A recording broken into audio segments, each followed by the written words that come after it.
what I would say is you're trying to create like equations from the words that look like this. And like where we're headed is so that you could plot those lines. Sometimes you might have two lines in the same question. You can find out where they cross, and then you can interpret the result, like what we did with the detention buyout. Okay, so that's where we're headed. You probably might even see one of those questions later on today. There's one of these questions I circled has like there's two different equations in it. This one here, number 8. Okay, you can graph it or you can do what it says in the question. Okay, so anyway, for right now, I'm going to teach you how to like pull the information out of here. Okay, so suppose that the water level of a river is 34 feet, and that it is receding at a rate of 1/2 foot per day. Write an equation for the water level, L. See what they're doing? They're defining variables. Okay, water levels, we're saying like that would be like let L represent the water level, and then let D represent the number of days. Okay, those would be your let statements for this one. Okay, they were just nice in the question. In how many days will the water level be 26 feet? Is our ultimate question. I can't answer this until I have an equation on my sheet to obviously solve. So step 1 is to try and produce something that looks like this. Okay? So to do that, if I'm interested in, maybe a good starting point, I've never necessarily started here before, because I think if I use this terminology with another class, it might not have gone well. So let's maybe for number 1, this is like an approach, and this is me thinking on my feet here. Can you identify the independent variable and dependent? And once we do that, then I can match it up to this equation. It might help you. Okay, so can you identify for me from the question maybe you start with the dependent. I think sometimes the dependent one is a little easier to identify.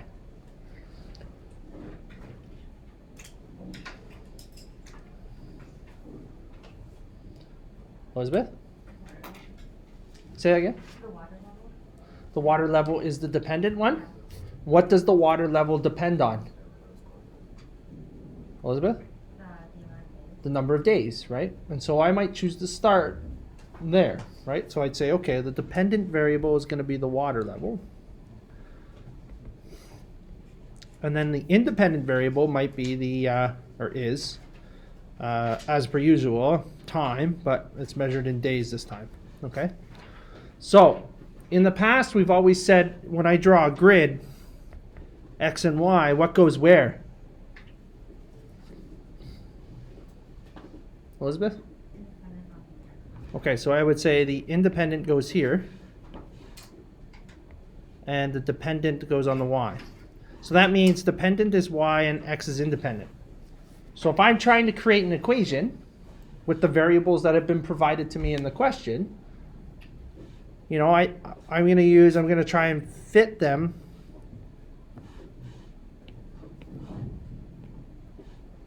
with how I've used them in the past. Is everybody okay? So here's what we're doing, okay? So I'm just trying, there's a couple little tricky things you got to figure out. It's the variables and where the variables go, but then also like what goes with X and what is B. So what's M and what's B? That's the second kind of trick with these questions. But typically when you see something that looks like this, you're trying to identify M and B and then independent and dependent variables. Okay, so right off the bat, I'm going to say L is going to be the dependent, so that's going to be L and Y are going to be, L is going to go where Y is. Okay, and D is going to go where X is. So right off the bat, if I were to write an equation down here, I'm going to write something like L is equal to, I need M, and then X is going to be D, and then plus B. Okay, and so the rest of this now revolves around trying to figure out what M and D are. And I have, in the last week, told you a little trick to identify what M is. And then by default, the other number must be the y-intercept. Does everybody remember what that is? So there's one word in particular I said, if you see this word, it's M. The number that's closest to this word is M. Noah? Per? The word per. If you see that word per, that's a rate. Like kilometers per hour. That's a speed, that's a rate of change, right? So if you see that word per, that's slope, okay? So where I see the word per is over here at that 0.5. So I'm going to call that M. And by default, I've called everything else. There's only one thing left.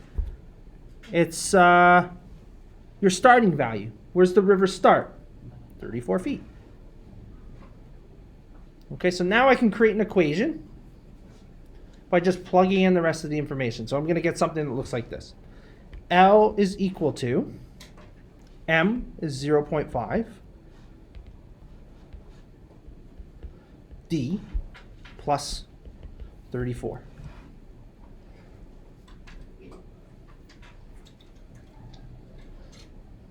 Anybody have any questions? Again, like I think at face value, the first time ever seeing these kinds of questions, they might seem hard because there's got two variables going on here. But I promise you, the more of these you do, you look for these kind of little tricks that I'm trying to teach you, like this word per and like this independent dependent thing. That's a new thing for me. I haven't done that before. But if you use some of these tricks, these questions all follow the same sort of like, they're written in a way to develop y equals mx plus b as opposed to the jumble we just finished doing in the last period. Okay, so you know there's an advantage here that you're trying to make it look like this. Okay, so then it's about identifying the information that goes in that general form of the equation. Okay, does anybody have any questions? So that's step one, is developing the equation. Step two might be to like then answer the actual question that they're asking you, right? So now I can deal with, in how many days will the water level be 26 feet? Now I think maybe sometimes kids get confused as to where to put that 26. What is the 26? What are the units on the 26? Rob? In feet, so that would be that L. Yeah. So if they tell you, like, you got to pay attention to your units, right? They told you 26 feet. That's talking about L. So just put it in for L. Don't put it in for D. It's not talking about days, right? It's talking about L. So just take what it is, whatever the number is. In this case, it's 26 feet, and just substitute it in for L.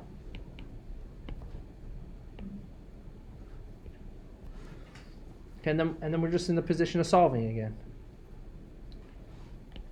Okay, so I'm going to rewrite this. I didn't make this sheet, but I'm going to try and squeeze it all in here. So I'm going to say, this is L. So I'm going to say, okay, 26 is going to equal 0.5 D plus 34.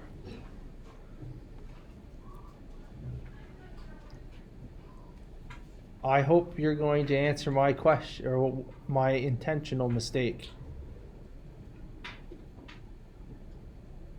Somebody correct me. You all stare at it and tell me if I've done something wrong.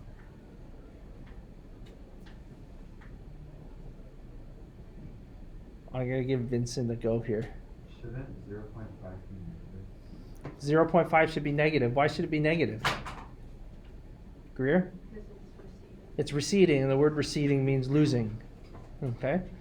That's just one extra little tiny thing you got to be careful of. Okay? So think about what that means. If we were to draw a graph of what the water level was doing, your slope, like if we're losing, your slope should be negative. Okay? So if a slope is negative, then M has to have a negative on it. Right? So let me just tack that in there. And that's, let's say, I'll show you the situation where maybe you forget that, and then your answer is going to come out to be something funny. It's going to be like your water level is going to go up when it told you it was receding, because you're just missing a negative in your answer. Okay? So that's your way. I would have caught that at the very end.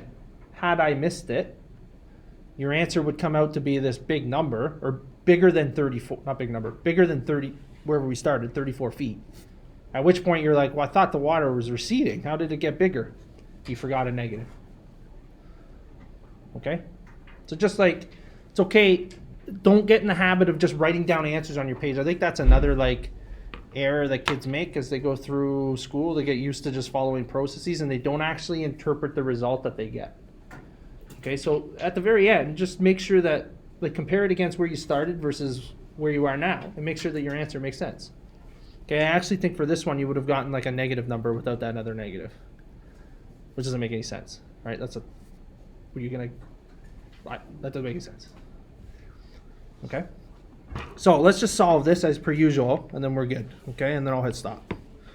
So I can take 34 away. That creates a zero pair there. And then I'm going to get 26 minus 34 is equal to negative 0.5d.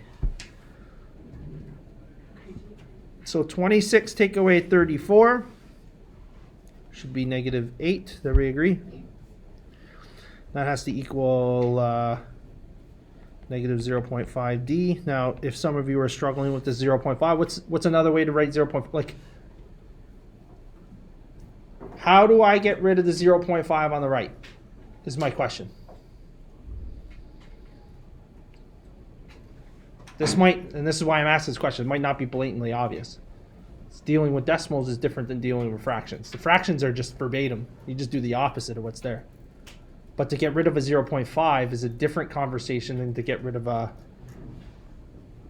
something else. Amanda?